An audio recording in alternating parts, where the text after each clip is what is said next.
real old school laughs, you're in for a treat because we've got them right here.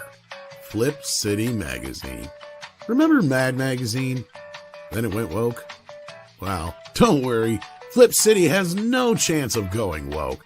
That's right. 4 times a year, you'll get an actual printed magazine full of jokes, stories, comics, and more, all about today's pop culture, entertainment, and woke politics. Flip City takes terrible entertainment trends we love to hate with hilarious parodies of Lord of the Rings, Stranger Things, The Walking Dead, Star Trek, Hunters, and more. Trust me when I say there is nothing else like Flip City on the market. So subscribe today. It will be delivered in print, or you can even get it digitally if you're one of those wacky Zoomers. Either way, follow our link and sign up today, and if you put in midnight, you get an extra 10% off. Check out Flip City Magazine today.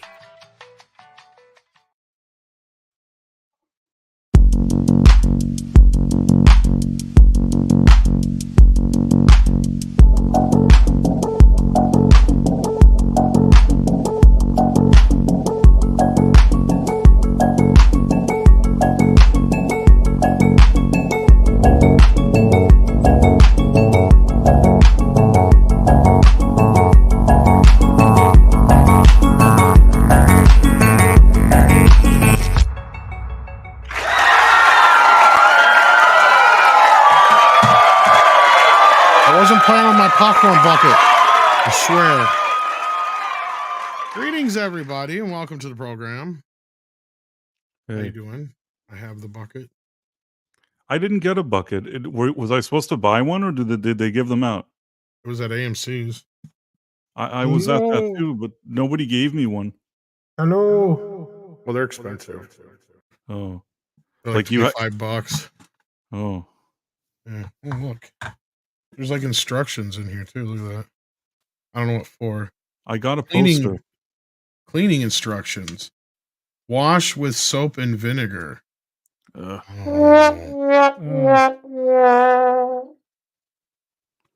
it plug in? Does it have like features? I don't know. Just a bucket. Mikey's here. Hey. I saw there were only 3 of you, and I don't know jack about Roadhouse, but I'm just here because I saw there's only 3 of you. And Tom, I got a call from the insurance provider about your health insurance, and there's something about penal re-enlargement surgery inquiry. The phone call today since the Dune movie you went to. Not on the stream. Wait, well, I won't say it when we go live. This is just we're live. Oh shit. Oops. Oh, hi, everybody in the live chat. I was talking about Thomas Anderson. Oh, am I on? Oh, this is the wrong channel. I'm on the wrong show. I might as well just stick with the 2 inches of terror. Get back in here. How you doing, Mikey? My hair's not good right now. And I know what today is. It's your birthday. Hey, I'm not here for that. That's tomorrow. Happy birthday. Happy birthday, man. Thank you. Thanks, everybody. You're like, what, 27 today? No, well, I may act like one. I may act you like look like it. You're looking damn good. Thanks, but look at you. Thanks. I was just at the cigar shop, and I hadn't seen one of my buddies from our local cigar shop in about literally since last summer. And he looked at me. He's like, "Dang, where'd all your fat go?" And I was like, "You never used to tell me I was fat." He says, "Well, where'd it go?" And I'm like, "I don't know. I smoked." That's gonna. Nobody thought about that. Like, like you're going, "Oh God, you look great. You lost so much weight." It's like, so what? You're saying I was fat? Yeah. Yeah. He actually said he didn't recognize me at first. I'm like, "Well, what do you mean? How many Mexicans come into how many Mexicans come into a cigar shop in South Carolina here on Hilton Head?" That's a good point. We also have from Canada, CC Karaoke. How you doing? You got doing snow right today. Yeah, the snowstorm's just started, so I'm gonna have to shovel later. We're getting record highs here, but yeah, that's weird. Sorry, we need it. It's been kind of like a not winter, and I like skiing, but that requires snow, so I'll take it. There you go. I'll take all of it right now. All right. We also have Price of Reason with us here today. How you doing? I'm good. How's your day going? It's been a long one so far, but I'm here. I think that this show is going to probably wrap my day up for me. As much as I'd love to hang out with Nick and the guys later, talking some bachelor party, Are you It's finally probably been tired? about 10, 15 years since I've seen it. Well, yeah, I've been trying Somebody to was cut live down. streaming on MEAD Radio at 2 in the morning. Asked me how I know because Bambino had to go out and my phone went beep, and I looked down and you were live streaming at 2 in the morning. No idea what Central. you're talking about. Yep. You live stream Mead Radio at very odd hours. I may or may not be sleeping when that happens. I don't know. Tom AI kicks in. I owe a huge thank you to Price, by the way. Oh, what did I do? Bro, you gave me the best advice ever to like go to do. You remember I told you I had 2 tickets and I wasn't sure whether I should go by myself or take a date. And the date that I had is a total fucking like negative normie, meaning like knows nothing about sci-fi, knows nothing about Dune, knows nothing about Nerd Life, knows nothing about anything. And you told me, you're like, Mikey, you said literally in a quote, you're like, Mikey, you should go alone. And it was the best decision because I could not even imagine like sitting through that with like, how come there's worms? How come they there? How do they move in this? I mean, I could just imagine all the questions like, well, how do they move in the sand? And why are there worms in the desert? And how do they drink water? And I don't understand. And then how do you write? And then how is he able to get? I mean, I could just imagine. Oh. I mean, it'd be like watching Dune with a Swiftie, because that's what she is. She'd be, you know. To be fair, if you were in some kind of long-term relationship, then I would assume it would be somebody that would understand the kind of stuff you like and would be supportive. But the way you described it as kind of your kind of going on this one-off date, it sounded like a strange thing to do, because if this lady isn't a big fan of Dune, she didn't watch Dune Part 1. No. No, and I try to get her. Then that would have been a huge mistake. Yeah. I tried to get her to watch it, but she wasn't interested. And also, plus, That'd have probably been your last date too, I bet. Well, it's okay. She didn't know what she was getting into. She'd have been like, "Look, this is about the after movie. What a friggin' nerd!" Look, I met her at the yacht club down by the water. So is she married? No. Wait, what? Well, she got a chance. No. You sacrifice the movie so that you can do the window jumping afterwards. I have been here literally like 9 minutes. I'm looking at 8 minutes and 7 minutes and 20 seconds, and that includes the intro. And you guys are starting already. I know we are mean. That's true. Let's see what the audience is talking about. Tripping Orc is here, sending in 5 Canadian. So this might sound like a stupid question. Nope. But why would you remake Roadhouse? Well. Why not? Of course, because it's a known name. And yeah, I mean, Hollywood doesn't know how to do original material anymore. They don't have, original ideas like Roadhouse was back in the day, Yeah, that was a good movie with Patrick Swayze. I never really felt like I needed to see it again. I need to see it the first time. You still haven't seen it? No. Just kind of slipped on movie. It's a guy's kind of movie, yeah. It's kind of it's a guilty pleasure classic. I mean, you're not going to watch it thinking that you're watching some kind of art movie. No, it's a modern Western, basically. And there's a lot of stuff that happens in it that you could kind of pick apart if you were really nitpicky. But there's a charm to it, and I think Patrick Swayze. I always feel like he's an underrated. And Sam Elliott, yeah. Yeah, and Sam Elliott. I always feel like Patrick Swayze was an underrated actor when he was alive, and a lot of times they just gave him a movie that was just okay, and he managed to make it better, and he did it on a few occasions. Well, he was what was called back in the day a movie star, kids. No, what's that? This is somebody where you would go, I'm going to see the Patrick Swayze movie. Oh, not only that, the guy also, he had he was able to combine being kind of this guy's guy, but at the same time, the guy soft knew enough for the women, exactly. Yeah, and he knew how to dance if you asked him to professionally. He could sing like a straight John Travolta. Yes. Wow. Wow. That was just. What are you talking about? Are you trying to say like I'm not like straight or something? I would totally take you out back and fuck you. I mean, fuck you up. The ass. No, not at the ass. Like, no, I wouldn't do that. I'm not gay. Okay, I totally would, but it would be in an aggressive manner. Whoa. Kind of like what you did to that bucket. Shit. Hey, Nick. Hello. How's it going, dudes? Excellent. Excellent. Righteous. Right. You want to see video of what Tom did to the bucket after the Dune movie? Like a bucket of chicken? No, the bucket of popcorn that he got from That's the Dune way movie. too big for my little peen. What? Way too big. Oh.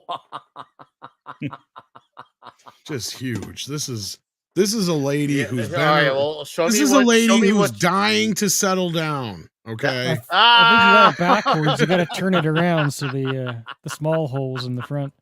Woo, There's only one hole, very so maybe toxic this is just start. Yeah, that one right there. I think it's good I didn't get that bucket at the end. Now that I think about it. Hello. I saw that thing and thought to myself, wow, did they not like have any self-awareness when they made that thing? I guess Denny Villeneuve didn't see it until about the same time we did, so it's somebody Well- had to have known. I am too busy making movies that are cinematic that do not have any words spoken. He's French Canadian. He's not like. Puis Indian. savoir imiter deux, s'il vous plaît, bonsoir. I make the movies, okay? They are pretentious, but you love them. And you will sniff my farce and you will like it. Sniff his force. How A homoerotic. fart smells like space. I still think it's Apparently, weird movies that aren't. Sorry, go on. No, I was gonna say apparently they're not good for dialogue. Movies are about the visuals. Oh, God. Yeah, that was a dumb thing for him to say. Hey, the guy's like speaking like in a second or third language. Cut him some slack. I know, and I said, I think Come on, translating, give him a break. he's trying to say I'm a show, not tell director, which is fine. There's some Nothing people. wrong with There's that. some people reacting negatively that haven't even seen the movie yet, and I'm just like, you know what? No. It's not about the movie though. It's the fact that he said that movies aren't lines in movies aren't memorable. I'm like, oh boy, you just stepped in a fucking. Yeah, that was one of the most Hornet's retarded nest. comments I've ever heard. You're gonna need a bigger boat, director dude. who actually seems like he has a little bit of a brain. And I'm just like, really? Where did you come up with the intelligence of saying that? Somebody kinda should have heady- told him to never tell anybody outside the family what you're thinking. What about all the comedy movies where a lot of it's remembered because of the fucking dialogue? Like, what the shit is that? Or even in The Godfather, take I the just gun, said- leave the cannoli. Take the cannoli. You know what I'm saying? Leave the gun, take the cannoli. That's like a classic sentence. So You many remember that. Godfather lines, dude. Like I could sit here all day. Like I can give him the benefit of the doubt. I don't think he's saying that that scripts don't matter. He's no, I definitely a know what I visual think. filmmaker, I but think it he was like, means what is it's he show saying? don't tell, right? That's what he's trying to say. Which I agree with, but he had a very dumb way of saying it. I also don't know why is he called Denis if there's an S at the end. Because I I'm know those pretentious and I'm French Canadian. He sounds very pretentious. I understand it's a silent S, but somehow it's annoying. I don't know why. I want to turn him into like Pepe Le Pew. I gotta slow down. Hey, you better not make fun of Pepe. You love my movie? No. I'll take all the Alf jokes you want to throw at me, but It don't- will kiss you. It will love you all night under the Dune moon. if there's no Pepe Le Pew and there's no Captain James T. Kirk, Mexican Iron Man does not know how to have a love life in his life. Did you see Mr. Shatner getting all fresh with the lady? Yeah, I'm telling you, he's my Great. TV dad. I'm He's telling like, you. Like, You're you not guys getting wouldn't- going away from me now, young lady. I ended up the way I am for my. 2 reasons: Pepe Le Pew and Captain James T. Kirk. And I was by myself at home, and I had an unlimited supply of Looney Tunes cartoons on Channel 2 KTVU and way too many reruns of Star Trek when I was a He's youth. like, I'm not in a wheelchair because I can't walk. Play it. Shatner It's is a America's scooter. dad. I love him. Well, let me tell you, if Oh, if damn my music. hammer offends you, Let me know if the my hammer subtitles. offends you, is what he said. Yeah. Sorry. Yeah. I would have loved to play it, but the stupid. There's I a just version measured that a doesn't little, have you the know. music somewhere. On I can Twitter. do the voice at least. I got an. Yeah, he has Extension, an okay. extension, all right. My, I think he's my. ready to use it. She What a seems like a wonderful good day. sport, though. Still getting Yes, the indeed. arse. Indeed. Well, he's one of those guys. There's a lot of these guys where they're like, what's the key to longevity and all this shit getting in your 90s, and they're all like, just gotta have a lot of sex. Oh yeah, the way I figure it, it's like if we're Mikey's made gonna live to be 180. if we're made to procreate so that we don't go extinct, You're it makes muted. sense that we die when we stop procreating, right? If you're still like of use for that purpose, your body's gonna Good keep point. living. How It am I has to. muted? I don't know. I'm not muted. I didn't do it. But tripping, we're gonna get on that topic because that's the main topic of tonight. Doug 1985 VA loves horror, sends it a $1.99. Says, hell, off topic. Why is GTA 6 budgeted at $2 billion? What? That's insane. Well, it's a video game, and video games take a long time and a lot of people to put together. But CC and Mikey, you're our video game guys. What is the average budget for a video game, and why is this such a big deal? Please do tell us. Well, okay, you want me to go first? Well, I'm not a big Please. GTA. I'm not a big GTA guy, because but just in general, as we have established on this show, I am a first-person shooter kind of guy, and but this is a hell of a. I cannot see how this game needs $2 billion. To me, this is the video game industry literally taking the worst page out of Hollywood, amping up the budget, amping up the costs, making something cost a ridiculous amount of money when we all know it does not have to be this way. This is a bunch of people that are just trying to siphon cash out of past success, and I'll tell you what, they sure as hell better knock it out of the park, and I don't believe that they will. But I am not a GTA expert. I do play a lot of video games, but they're all first-person shooter type stuff. So I don't know. CC, what say you? I mean, I'm an RPG guy myself, but I have played GTA. Like it's outside. Like shooters are outside of my norm. Anything that's gunplay, I like swords, right? But GTA it has been such a great franchise that it transcends, people's regular genres, their regular games, and it's one of the biggest of all time.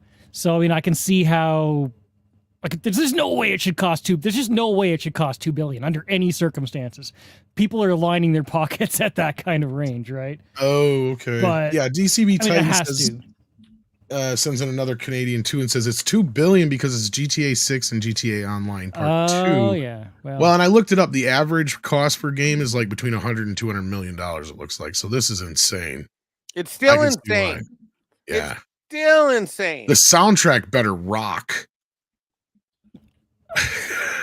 It's such a big game. As long as they don't completely screw it up with woke politics and all that stuff, which you never know. But if it's good as GTA 5, it'll actually make a profit on $2 billion. That's how ridiculous it is. The one that was the game changer wasn't even 5, really. It was 4. And if this changes the game like 4 did, and kind of like how GTA 3 and then San Andreas did before that. I mean, Vice City did as well, but Vice City was kind of a bridge between the two. Yeah, it was. These are games that I play, guys. So actually, yeah, so for those who are I'm not a big gamer. That's obvious. If it's not on, then I probably don't know it. But GTA is probably my favorite game ever. Same thing with like Red Dead Redemption. I love open world, explorable games with this kind of concept to it. Now I've had my complaints and aggravations with certain games and other things, but I thought GTA 4 and 5, they're kind of reaching this point where we're damn near there. They just need to kind of implement things from San Andreas again to your character to make it more, where you can adjust things through either eating right or exercise, like those kind of things I thought were great for the character and really kind of bring you into the world. And if they're expanding on that kind of stuff and the world is going to be bigger and add more to make it feel real, I'm all on board. I'm like you guys, though. I'm afraid of all the woke crap we've been hearing about. So that's what has me in fear. Well, do they have that one company that helped work on who's that one controversial company that's involved with developing a lot of games? Who did that Suicide Squad? Do they have their hands near it? They had that really weird name. That was Square Enix, wasn't it? Or who was that? No, no, it was It's some weird name, but I was just like, that doesn't. It's like the.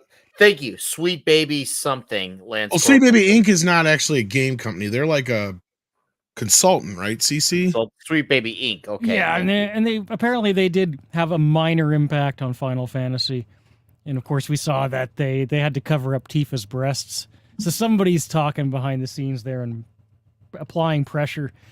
But I mean, if you take the cleavage out of GTA, that will hurt the sales.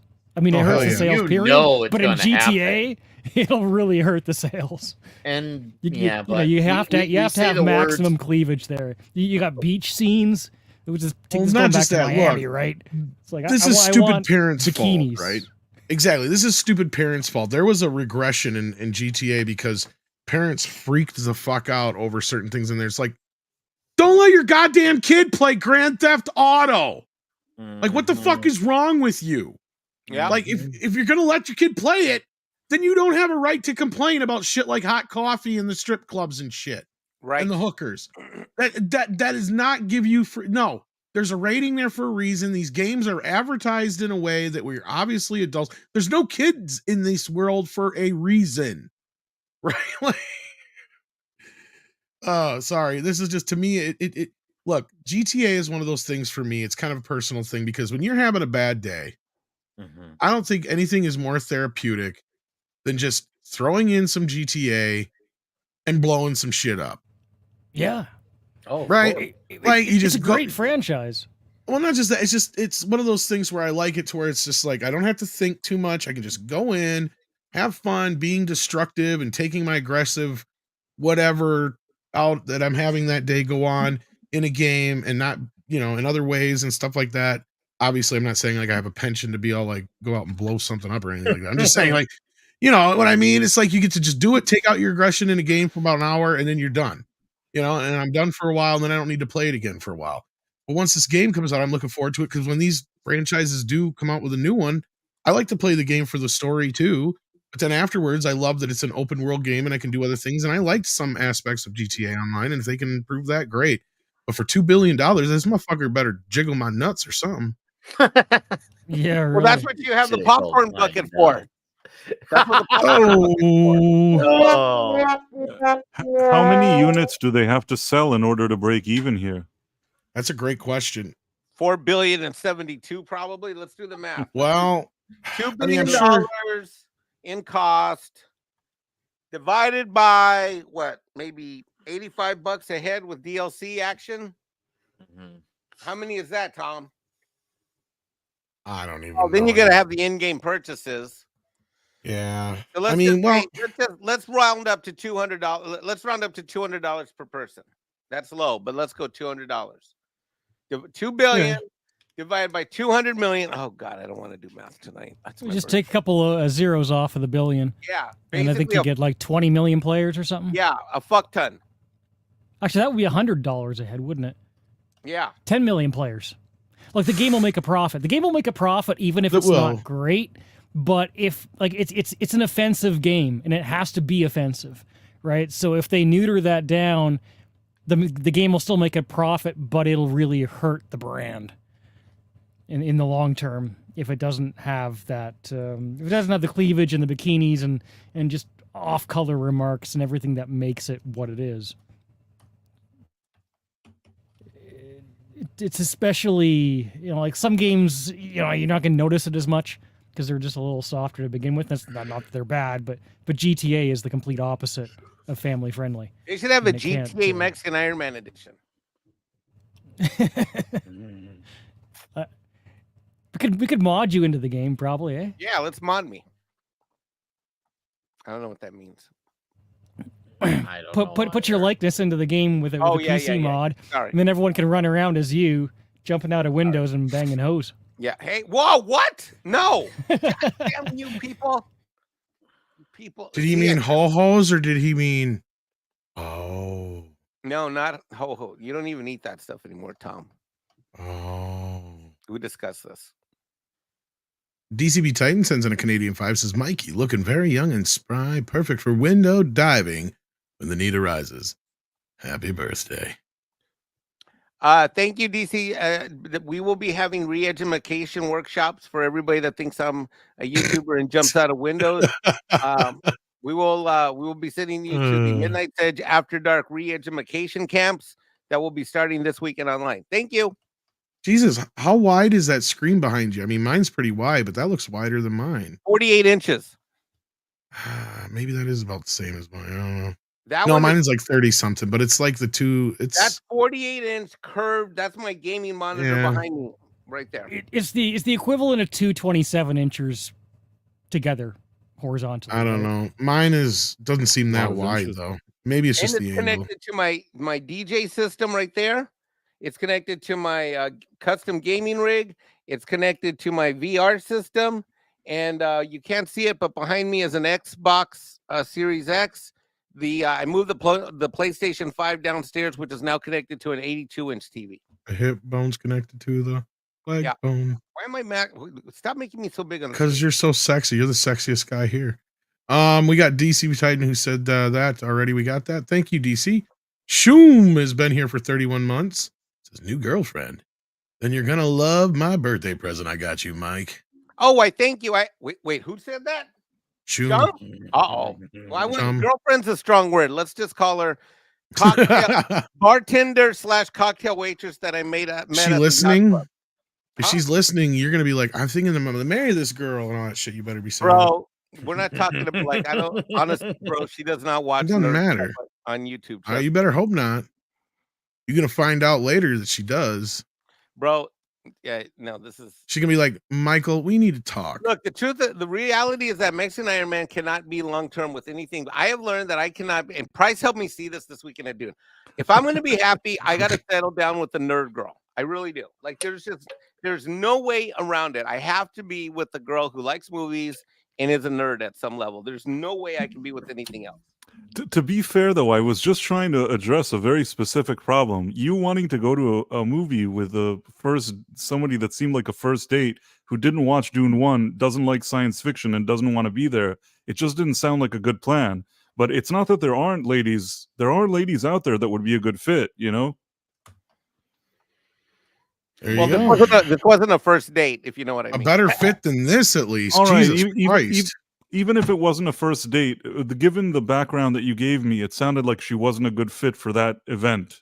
No, sounds like a red flag. You are on point. You literally saved my movie. Price literally. That is why Price is the price of reason. He literally used logic to save my enjoyment of the Dune 2 movie. But had you told me that she likes Dune, she liked the first one, and she loves science fiction, I wouldn't have said that to you. It was the way you presented it that made it seem to me like you're going to suffer if you go with her to that specific movie. If you would have gone to a romantic comedy with her, she may have liked it.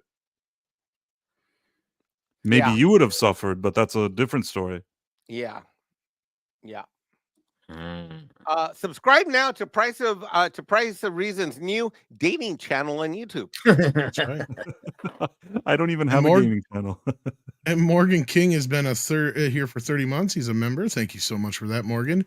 And with that, I think we're going to slip into our top story. We got two stories that are actually related to this topic. For those who are not aware, yes, Roadhouse has been remade. Unnecessary. Who Jake needed Gyllenhaal has been defending Amazon because the director has come out and slammed the studio, claiming it was supposed to get a theatrical release. Let's see what this is all about, I guess. Maybe they watched it and didn't think it was worth it. Jake Gyllenhaal is trying to cool the controversy surrounding his upcoming action movie, Roadhouse. I think you should call that a remake. Yeah, the remake of the 1989 cult favorite starring Patrick Swayze. The Amazon Prime Video movie has been slammed by none other than its director, Doug Liman, who was boycotting the film's release due to Amazon's decision not to open the movie in theaters. The new Roadhouse launches on streaming via Prime in March. The film is premiering in South by Southwest, but Lyman has said that he is not going to be attending that. In a new interview with Total Film Magazine, Gyllenhaal seemingly confirmed Variety's report about Roadhouse always being intended for yeah, that was my understanding, is it was going to be a straight to streaming film. Sources with the negotiations told Variety that Lyman and Gyllenhaal and producer Joel Silver were given a choice: make the film for $60 million and get a theatrical release, or take 85 and go streaming only. They opted for the latter. Oof. They all took the money. One knowledgeable source said. More money to go streaming than theatrical? Yep. Hey. Theatrical can be a roll of the dice. Yep. As we've learned. At least you make money with theatrical, though. No, you can. But I know it's being a little depends. Glib, but there's also marketing costs and maybe other costs that are not worth it. And they probably know this is, I don't want to say it's a stinker because I haven't seen it, but even in this article, they call it a cult favorite. Once something is a cult favorite, it's really a sign that it's sort of a lightning in a bottle situation. It was Patrick Swayze's charm. It was Sam Elliott. It's a very specific movie that sort of didn't have any right to even work. And somehow it worked and it has its own charm. But I never really thought that this is something that needed a remake. And I can't imagine Jake Gyllenhaal doing a better job than Patrick Swayze. Yeah. And then anyway, speaking of Gyllenhaal, he said, I adore Doug's tenacity, and I think he is advocating for filmmakers and film and cinema and theatrical releases. But I mean, Amazon was always clear that it was streaming. He told Total Film, I just want as many people to see it as possible. And I think we're living in a world that's changing in how we see movies and how they're made. That's clear to me. And what I loved so much was Lyman's deep love for this movie and his pride at how much he cares for it, how good he feels it is, and how much people should see it. Well, look, there's an example of an actor not saying stupid shit. Yeah, but the thing is, if Lyman really cared about it, he would have either said, you know what, hey, this thing is different enough that it really just sounds like a movie that was influenced by the movie called Roadhouse. It sounds like something that kind of stands. Yeah, we talked about this, and we said, the trailer it should have been that. Exactly. Yeah. It doesn't even sound like, here's the thing. If you had told me this was all an original movie, I'd be like, hey, this sounds great. But they're piggybacking off of the name that's recognizable yet again. And I've always said, if you're going to have something that's obviously influenced by something, but if it's changing enough where it could, not be a direct replica, that's fine. We've had tons of great movies like that. They could have just done that. If Lyman really cared, he would have fought to change the name. But I'm gonna kind of push back on the whole Pash because I'm not gonna die. He doesn't have it, but he does have it to a point because this should have not been named. Being made under the name Roadhouse. Straight up. Messed up my English here. Sorry, caffeine's clearly kicking in. No, you're fine, and I kind of agree with you to a point because it's like watching that trailer. I'm like, if he didn't set it at a Roadhouse and it was just some dance club or something different. It could have been a movie that was just obviously inspired by Roadhouse, but you have this rivalry between Jake Gyllenhaal and the MMA fighter, the McGregor guy, Conor McGregor. Yeah. Conor McGregor. Which, where that kind of makes it a little bit different.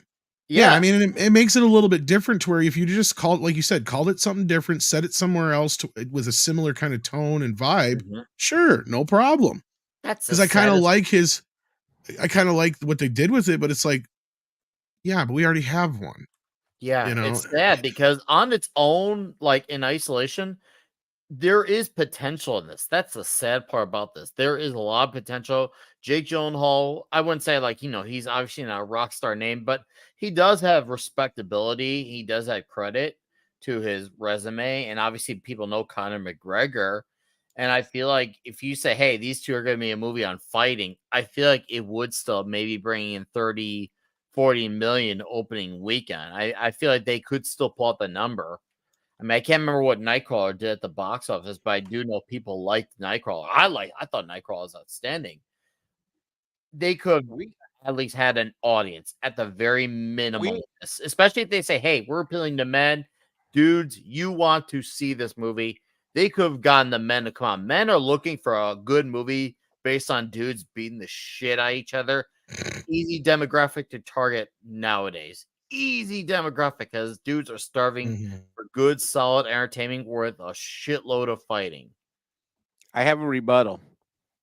Go ahead. If we've learned anything, it's that Hollywood is not playing to win creativity and doesn't have the we know that. And Snow is White. And okay, well, hold on, let me finish. So they're going to use the title that's already out there, has been successful because that's all they know how to do, even if they manipulate, torch it, and change it, and it has nothing to do with nothing. Mm-hmm. I also think this movie may be a stinker. If they would have watched this movie and they would have thought that this is the best thing that ever happened, they could still change their mind like they did with Air and just say, you know what, let's do a theatrical release. They must have looked at it and thought, this is okay for streaming. We better leave it at that. Otherwise, wouldn't they have gone another route if it was really good? That's a good point too, Price. I could see that. Maybe like they had a good idea, but the execution just didn't play out well. I mean, that is definitely a conversation we should entertain too. I'm not gonna ever care for this company who wanted to piggyback off a name. Like, but whatever. I mean, it sounds like this is not all that good. And maybe streaming sadly might be the preferable outcome for this because there's it doesn't more to even this. Oh, okay. Well, then I'll shut up. Let's go. Yeah. So this whole idea that the director and producer were on board with, I mean, evidently they took the money according to the report, but it doesn't sound like Silver and Lyman were too happy about this. According to this, Silver grew so combative with the studio that they threatened to cut ties with him. And Lyman came out and said, Roadhouse, or at the premiere, he said, Amazon has no interest in supporting cinemas. Amazon will exclusively stream Roadhouse on Amazon Prime. Amazon asked me in the film community, trust them in their public statements about supporting cinemas. And then they turned around and are using Roadhouse to sell plumbing fixtures. Ouch. That hurts the filmmakers and sell shit on Amazon. Oh. That hurts the filmmakers and stars of Roadhouse who don't share in the upside of a hit movie on a streaming platform. And they deprive Jake Gyllenhaal, who gives career best performance, the opportunity to be recognized come awards season. Doug, you're not the type of movie for awards. Doug, come on, Doug. Oh, get out of here, Doug. Really? Come on. Okay, that's griftorama right there. Okay. Yeah, it's not like you're fucking making Ben-Hur here, Lyman. What is this Roadhouse where you stick your pinky out? Like, what the hell is fucking Christ? It's not even like the glass. This is the greatest performance. Who the fuck does he think he is? Kevin Smith? Kevin Smith used to say this shit all the fucking time. And if you don't believe me, go back and look. Anytime he's like, Ben Affleck will win. I swear. If you listen to all his commentaries, like, oh yeah, he should have got nominated for this. It's like, dude, it's fucking Mallrats. Okay, it's like nobody's getting nominated for shit. Mallrats was worth a few awards, but they're never going to give awards to that stuff. Yeah. They're never. No. This could actually have great performances.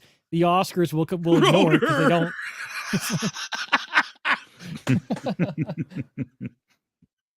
Jeez.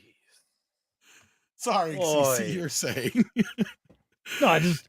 Like, this could actually be an amazing movie, and it could be award worthy, but like stuff like the Oscars is still going to ignore it because they never. I was give on this board with him awards until he said this stupid shit. Because now I'm like, dude, I can't trust you if this movie's any good. Like, what the hell? This should be a $20 million movie to begin with. Never mind 85. What are you giving this $85 million for? This did not need to be spent for $85 million. Once again, this brings it back to a great point that the Critical Drinker made in a recent video he did about the movie budgets. And he said we're in a day and age where, most names don't sell a movie anymore. And one of the ways to cut the budgets is to cut back on some of these actors getting paid. And a lot of these guys, even the good ones, they're not worth that type of money because if they were, they'd be bringing in the butts in the seats. But they don't bring in the same way a lot of other bigger movies do. And when they do, it's because it's once again, a recognized IP. But this IP isn't that recognized. I would probably even argue Conor McGregor and Jake Gyllenhaal are probably just as recognizable than the original movie title Roadhouse. As much as I love that movie more than both those guys, I think that's just the facts of life. I mean, I don't know. The other thing that bothered me from the trailer is it seems like they took the Sam Elliott role and gender and race swapped it.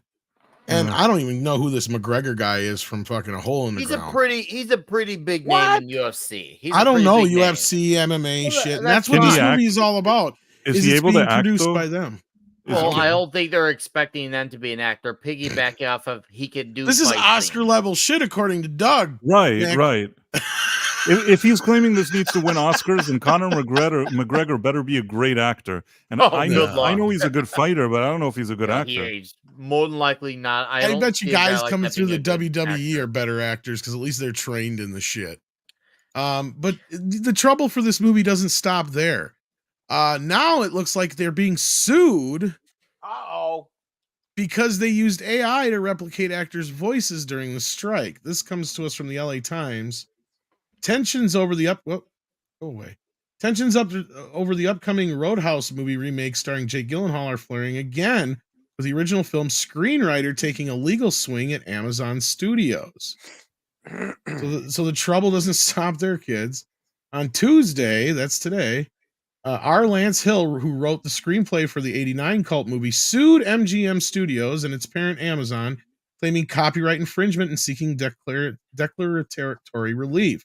Hill, who goes by pen name David Lee Henry, alleges Seattle e-commerce giant ignored his ability under U.S. copyright law to reclaim the rights for his 1986 screenplay Roadhouse, which spawned the original movie in this year's reboot, in which Gyllenhaal portrays an ex-UFC. Oh, that's why they made it this year.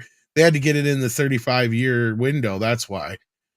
In the lawsuit filed in the U.S. Central District Court in Los Angeles, Hill alleges that he filed the necessary petition with the U.S. Copyright Office in late 2021. That's probably when this fucker went into production, requesting that copyright revert back to him when United Artists claimed it was due to expire in November of 23. United Artists released the original movie which featured Patrick Swayze. But Amazon, which owns the Roadhouse rights through the acquisition of MGM's film library, allegedly ignored his copyright claim and plowed ahead, even taking steps to work around the SAG-AFTRA strike to attempt to finish the movie before the copyright expired, according to the suit. Now, this is very similar to the suit that was being lobbied against Top Gun. Amazon went so far as to take the extreme measure to try and meet this November 10, 2023 deadline and considerable additional cost, including by resorting to the use of AI during last year's SAG-AFTRA strike. Hill's lawsuit claims he alleges Amazon used AI to replicate the voices of the actors in the 2024 remake. The movie was completed in January, about 2 months after the copyright deadline, the suit claims. The lawsuit also alleged that the use of AI to simulate actors' voices violated provisions in collective bargaining agreement between the major studios. So this is a smart move on his part because, and I think Mikey might know where I'm going with this legally. Yep. I'm not a lawyer, but I can see here what he's saying is Amazon cannot claim they had this movie done back when they claim it has it done, or they broke the SAG-AFTRA rules. So which is it? And that'll open them up for all kinds of other trouble. So this is a situation. Yeah, it's very clever. So in this case, I think they're going to pay him off. What do you think, Mikey? Because you kind of look like you agreed with me there. Yeah, I think you're 100% on point, and I think this is where creative filmmaking in Hollywood and directors and what they want to do smacks right up against. I mean, there's three things happening at the same time. You've got studio execs, streaming platform execs, and you've got creative types that are trying to get a product out. The cash is over here in the streaming place, especially with Amazon and Netflix. And then it's populated by these execs that think that they're studio heads, but they're really streaming execs. They're not true studio heads in the classic sense, Tom, like you know them and like you all comment them on Midnight's Edge and all that. You know, they're acting, they're trying to act like studio execs, but they're really not. They're and then they go right up against these creative types, and it's no wonder. It's all about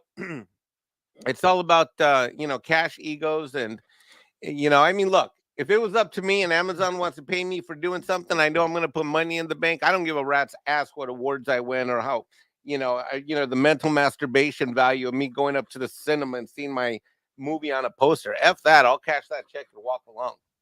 Mm-hmm. CC, anything to add to that? Subtract? What's your thoughts?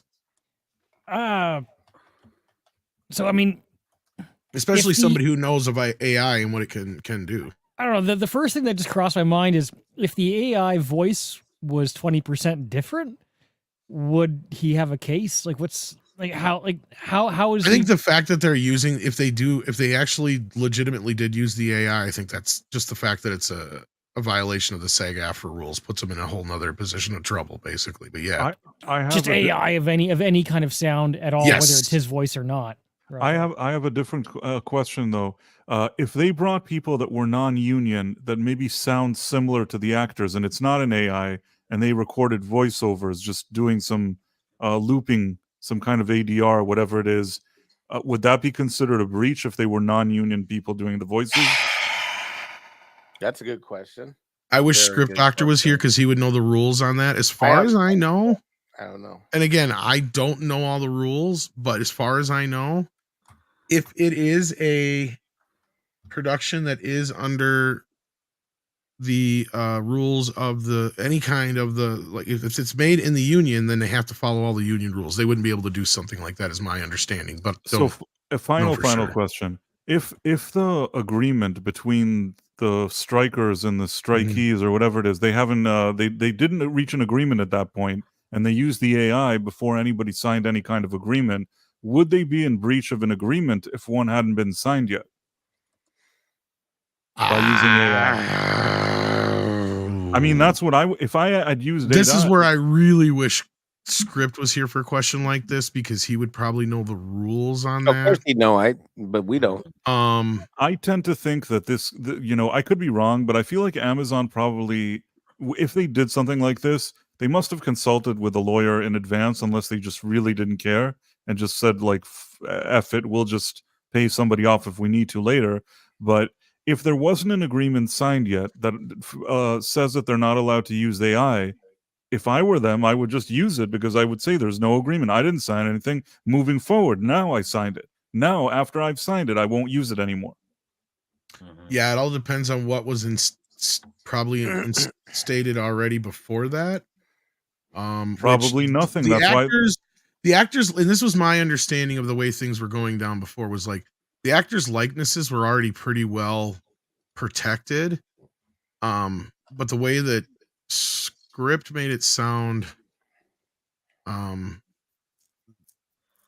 actors pretty much understood better than like the writers, I think, is way he made it sound what AI is capable of, if I'm not mistaken. So they have a lot of control from what I thought. So especially if they're like doing Jake Gyllenhaal's voice or something like that, he could turn around and probably sue them. Right. Or, based on how positively he's speaking about this movie, maybe somebody arrived and gave him a check, not for the AI voices, just because they like him and they wanted to give him a few $1 million. And he appreciated the few $1 million they gave him. He ran to the bank, put it in his that could checking be the account. Considerable cost that you're talking about. Yes, I see what you're saying there. An unrelated cost. They just said, Jake, we really like you. We want to give you extra money because of how much we like you. It has nothing to do with the AI voice. And Jake said, I get you. I love this movie. Let's see it on streaming. It's best on streaming. Well, there's that too. Yeah. So like, yeah, I see where you're coming from here. I have another tidbit, a little bit of trivia. This Doug Liman guy is a difficult guy to work with. He made The Bourne Identity, which is considered, everybody thought that was a good movie. And then when I think we lost Price. Oh, he'll be back. Price, where'd you go? Not because they thought that he didn't make a good movie. They just didn't want to work with him anymore because they thought he was a pain in the ass. I'm just saying that you're talking about the Bourne Identity stuff and you cut out there. Yeah. Oh, sorry. I'm saying that Doug Liman directed The Bourne Identity, and immediately after it succeeded, the producers moved forward with a sequel, and their first order of business is that they replaced him because they thought he was a pain in the ass, even though the movie did well.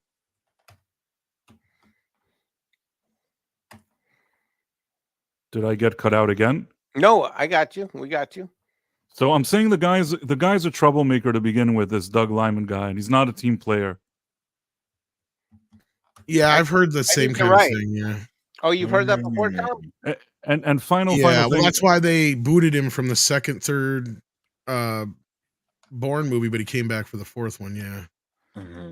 But final thing, and then I'll leave it alone. Isn't that what happened, or am I wrong? I don't even think he came back for the fourth one. I think that they booted him after the first one. You're right. I think they booted him after the first one. They said he did a heck of a job. We never want to see him again. And that was it. And that's usually not a good sign. If your movie does well and they still say, like, we're never working with this guy, it's not a good sign. But the final thing I want to say, back in the day in Hollywood, weren't there so many movies that we've seen that they even overdub a guy's voice? The guy speaks and there's somebody else doing the voice. So maybe in the contract, they have some kind of protection. They have some kind of protection that, like, theoretically, if they want to, they can replace an actor's voice with somebody else's voice. How they did it, if they met Jake Gyllenhaal and gave him a gift, all these other things that could happen, I don't know. But I think that if they went ahead and did some kind of shenanigans, they probably consulted a lawyer prior in this case. Well, and here's the thing is, I think you're looking over here when really the whole point of that is that it proves the timeline for the writer. Right, like that's the whole thing is. So Amazon's kind of stuck in a position where they either have to admit that they broke the union rules or what have you, whether they paid somebody off or not is kind of inconsequential at that point. You're right. You're right. He put them in a difficult spot. Yeah. It's kind of like lately I've been going through this thing with, and I know this is completely off topic, but it's kind of similar, and you'll see where I'm going with this. I've been going through this whole thing of whether or not Billy the Kid was actually killed or not when he was 20 some years old, or if he was really that guy that claimed who he was him years later when he would have been like in his 90s or 80s or whatever. And the problem is a lot of people get hung up on whether or not Pat Garrett killed him, whether or not Pat Garrett lied and all that other shit. It's like, well, that's inconsequential when the fact is that, you know, it's like, was this person Billy the Kid or not is a completely different thing. And that's kind of what we're talking about here. Bushy Bill Roberts. Yeah, Brad Young. I know that's completely unrelated, but it's like to get into the first part about it, it has nothing to do with the other part, even though, yes, that is supposedly the person that killed him. That doesn't matter. Like, that's just kind of the same thing here. That's all I was saying. No, but anyway, you're right. Yeah, it's a bad look for Amazon, and it puts them in the hot seat for sure. I'm curious to see how this plays out, I guess. It's almost kind of like when you get somebody who's like up for murder and they're like, I didn't murder the guy, was over here robbing this place. Right, yeah. They'd rather admit to the robbery than take the murder rap, basically. That's probably a better analogy for it. Nick or anybody else got anything to say on the lineman stuff before we move on? Mikey, anymore? Nothing. Nope. I'm just curious to see how everything plays out. All right. We got Bryant Barth here, who's been a member for 6 months. It says, how do you think Jodorowsky's Dune would have done had he made his version with Orson Welles, Salvador Dali, David Carradine, Mick Jagger, and Gloria Swanson? I think it would have been a glorious mind fuck of an LSD trip. Do I think it would have? I think it might have affected other versions going forward, much like David Lynch's did, and probably more negatively.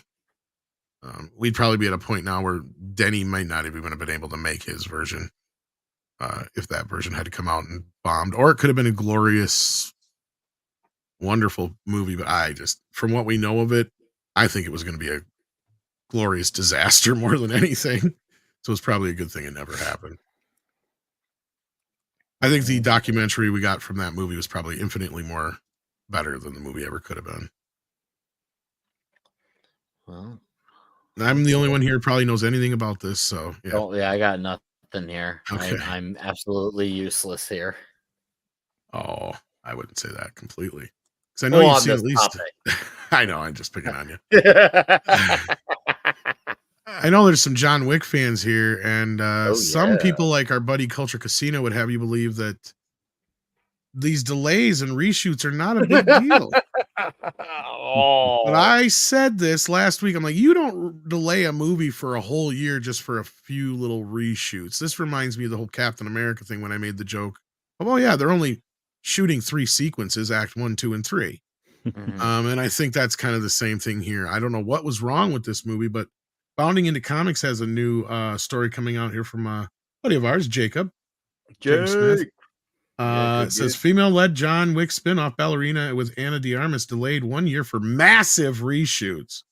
Well, that's a little bit different saying than what they said before. Exactly what I freaking said last week, these reshoots are going to be massive. And now we're seeing the official wording. These are massive reshoots. You don't just, as you said, Tim, you don't just push this back for a year for a reason. I think Chad still, I can't pronounce his name. I'm not going to butcher it. He probably saw because he's now once again, he had, since he's now the overseer of this John Wick universe, whatever you want to call it. And he's thought to himself probably, oh crap, even if we release this as is, my name is going to be attached to this, even though I had hardly anything to do with it. And it's going to look bad. Well, I don't know, because I looked into it, and he was a producer already to begin with, and he directed all the other films. Yeah, but so I think it has more to do. I think there's more to it. Director, or writer, or screenplay. I think there's more to it. Think of the timing of this. I think she looks hot. Yeah, well, that's another question. Question is the timing, and the timing is right after what? Madam Web just bombed massively at the box office. Exactly. Another day, another lead female film was delayed due to the need for reshoots. Right, Jacob here. The John Wick franchise has been most influential action franchise the last 10 years. If you're going to watch a John Wick film, you know you're going to get at least 2.5 hours of people getting shot and killed in creative ways. However, after the release of John Wick 4 last year, it seemed Lionsgate was moving away from Keanu Reeves and pivoting towards Ana de Armas in a spin-off entitled Ballerina that could spawn a new series. Ballerina, starring Ana de Armas as an assassin trained in the traditions of Ruska Roma of Russia and Belarus, was originally Belarus, whatever. I actually know a lady. Originally, I knew a girl from the country, so she told me how to pronounce it. Of course, you did. As far as Mikey didn't. That was Mikey's date for Dune. Yeah, that's right. That's why she didn't understand that the spice must flow. Was originally supposed to be released this summer, but that plan has now changed. Instead, they inserted The Crow there. Oh. Last week, Lionsgate confirmed the spinoff had been delayed for a full year due to the director wanting to add more action scenes. Well, I said then, you don't take a whole year to add a few action scenes. The production will bring in series mastermind Chad Stahelski to work with director Len Wiseman. Here's where the difference is, and I think where you and I kind of agree on that too, as you were saying. I think also Chad wants to put his stamp on it a little bit more, maybe. You know what? I'm starting to wonder if the Ballerina was a movie that was based on the ballerina's feelings, and they thought, well, as long as it's in the John Wick universe, that it doesn't matter. Well, because we're expecting the built-in audience to invest just off of the John Wick name. Oh wow! And then look at this. Like, we need action, bro.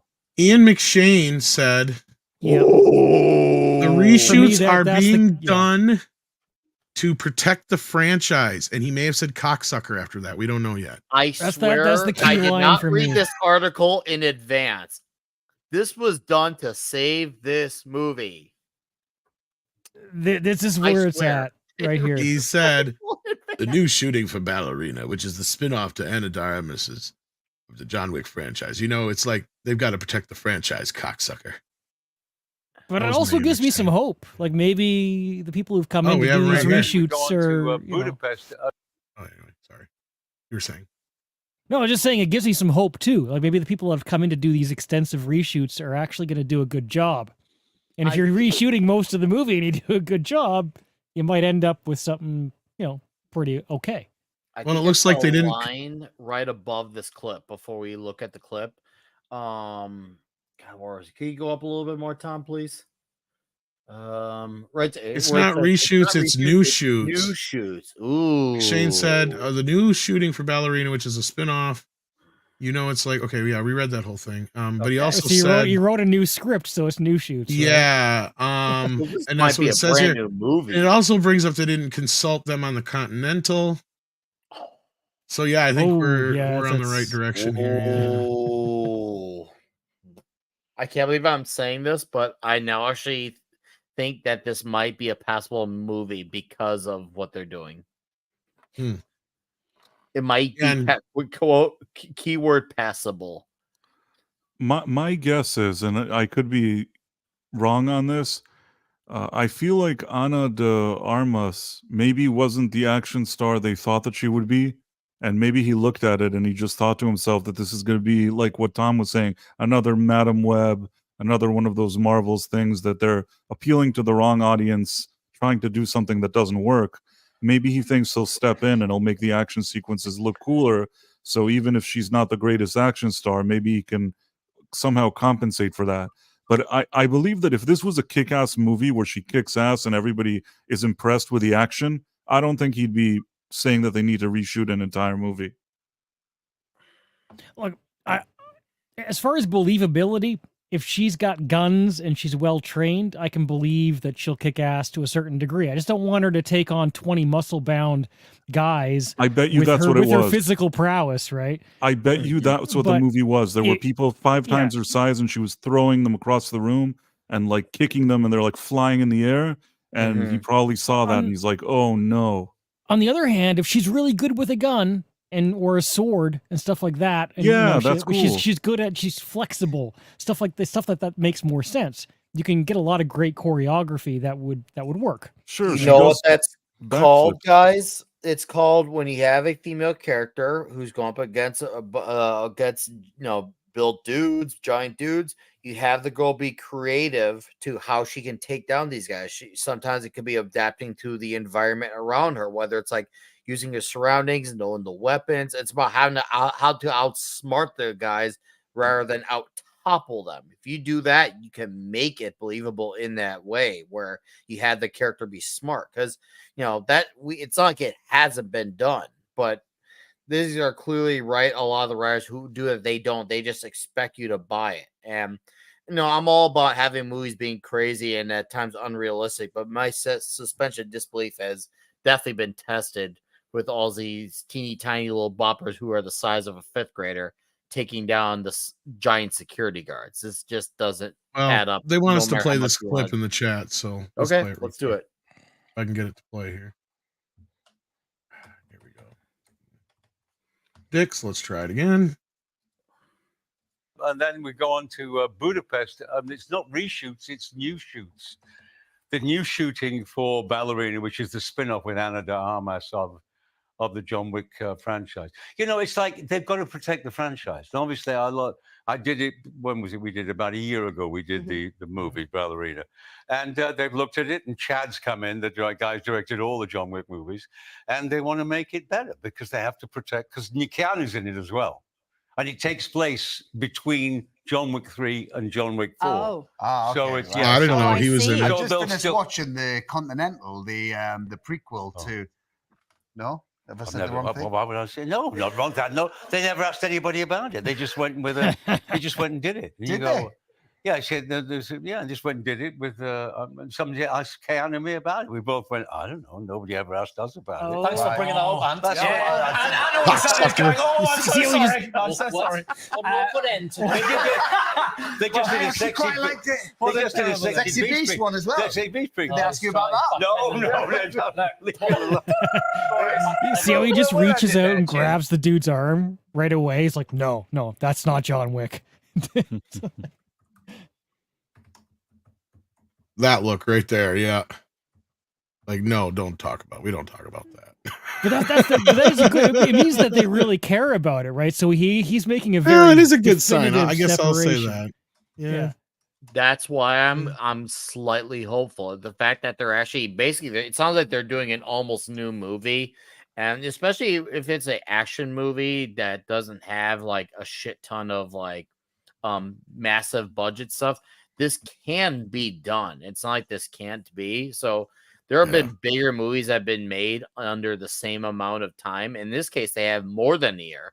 Because I think when Ant-Man was shot, I think they had started filming within like 17 months before it was released theatrically. So this has less of that to deal with, the MCU-ness, unrealisticness of special effects and all that. This might be okay. This might be passable. I can't believe I'm saying it. There could be an issue, though, and this maybe even they can't fix. Maybe the action they can fix, but it's possible that maybe Ana de Armas isn't the best actress to carry an action movie, just even her character and her vibe.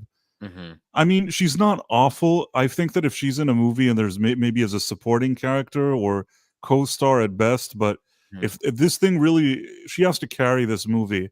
And there's something about her. I mean, she's certainly pleasant, but I don't know.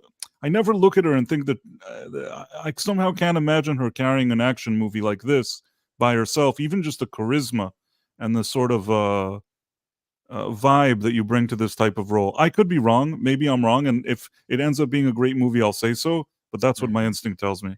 You know what I think, Price? I think this will probably be a one and done. Even if this movie gets like saved, per se, it'll be a one and done because she definitely does not seem like she's definitely capable of carrying something this massive. Because if she has to do a movie where the action needs to look visually impressive and also to be actually doing some work, unless she has like the best stunt double ever, which they could do that. It could be a stunt double that saves her ass too.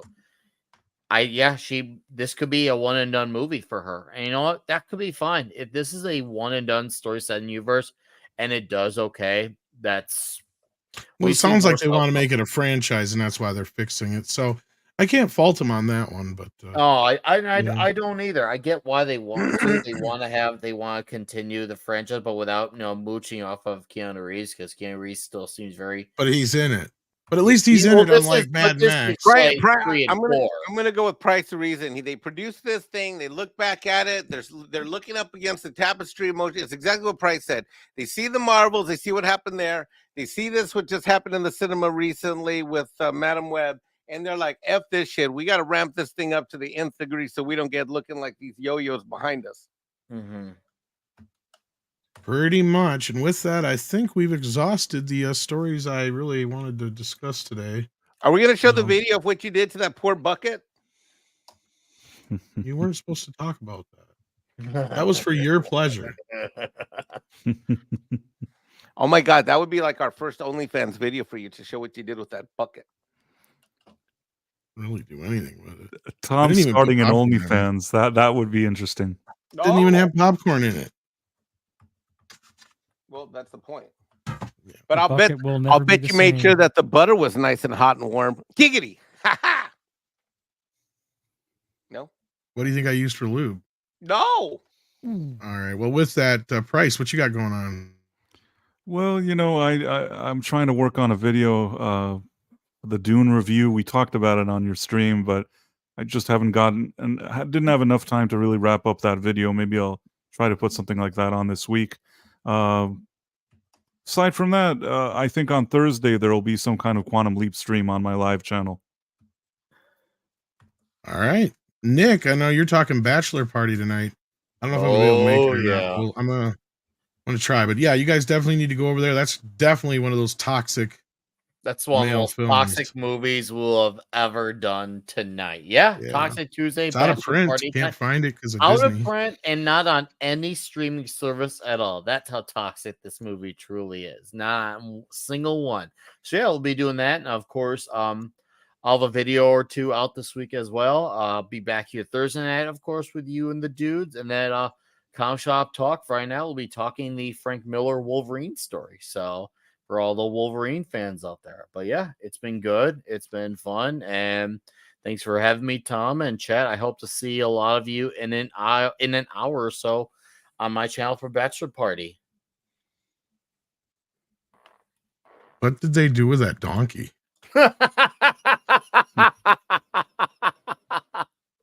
Oh, the reactions. The reactions are honestly even better than what happened to the donkey itself. Especially the guy who works at the hotel. Oh, I love this movie. It's a classic. It is a classic. It's one of the movies that made Tom Hanks a star. People forget it. Yeah. I'm sure he'd like to make people forget it. No, and it'll definitely be highlighted upon.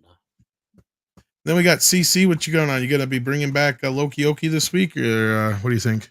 That is correct. I visit family last weekend, so I prioritized that. But this Friday we will be back at 10 p.m. Pacific, singing karaoke after Loki's late show at 8 p.m. Pacific time. So check us out.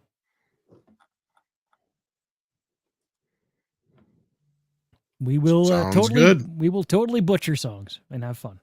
Mikey, what are you up to in the next few days? I'm sure you got something going on. I might be on Midnight's Edge in the morning tomorrow because Andre said he wanted to do a birthday. It's your birthday tomorrow. You better be there. I gotta celebrate today. Well, it's your birthday today. Today, but it was chaotic. Wednesday is normally Wednesday is like a half day off. Tuesday and Thursday, like I had 5 client appointments today, so I like it. Things just sort of whizzed by. So Feliz cumpleaños. Thank you, Price. You know what? Your Spanish is excellent. But do you speak Spanish normally? Yo hablo un poco de español. Porco. No, he said poco. I know. I said porco. You better watch it, Nick. I'll cuss you out like hey, un come mierda, Nicolás. Siéntate. That means he understood what I said. Yeah, totally you guys did. my price of reason. He saved my date. He saved my own date night with myself. How romantic.